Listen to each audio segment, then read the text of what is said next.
Larry Bird alijulikana kuwa mchezaji wa kawaida sana katika mpira wa kikapu, hadi pale alipoamua kufanya kitu kisicho cha kawaida. Baada ya kujigundua kuwa yeye si mtu mwenye kipaji cha kipekee sana katika mpira wa kikapu, aliamua kufanya kitu cha ziada ili kuhakikisha ndoto yake inatimia. Aliamua kuwa kila siku asubuhi kabla hajaenda shule, awe anarusha mipira mara 500 akijaribu kufunga katika mazoezi yake binafsi. Baada ya muda, Larry alijulikana kama ni mchezaji hodari wa mitupo ya mpira, yani consistent free throw shooter, na aliisaidia timu yake ya Boston Celtics kushinda taji la dunia mara 3.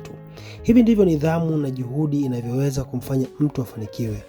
Wengi wetu wanafikiri kuwa uwezo na mafanikio ya kipekee huja kwa sababu tuna kipaji fulani, na hii imesababisha wengi kufikiri kuwa hawawezi kufanikiwa kwa sababu hawana kipaji kabisa.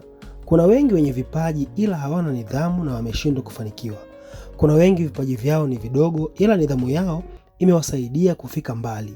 Kuna wengi wenye sauti nzuri ila wamepitwa kwa mafanikio na wale wenye sauti zisizo nzuri kama wao ila wana juhudi kubwa kuliko wao. Katika hali hii, yapo mambo matatu ya kuzingatia katika kujenga uwezo wako ili kuwa mtu bora zaidi. Jambo la kwanza, hebu jiulize ni uwezo gani ambao ukiuongeza leo utafanya thamani yako iwe maradufu katika biashara yako, kazini kwako au shuleni kwako.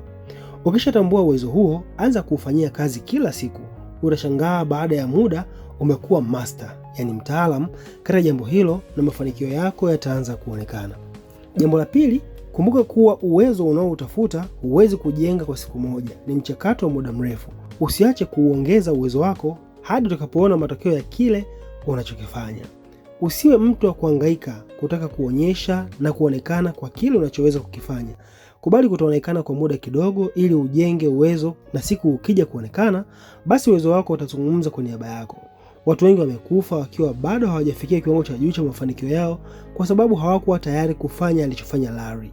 Kila unapoanza siku yako, usikubali kuyumbishwa na jambo lolote. Weka mkazo katika kujenga uwezo wako bila kukata tamaa. Je, ni uwezo gani katika maisha yako unaazimia kuufanyia kazi ili uweze kuwa mtu wa tofauti? Mungu akubariki, mpaka wakati mwingine.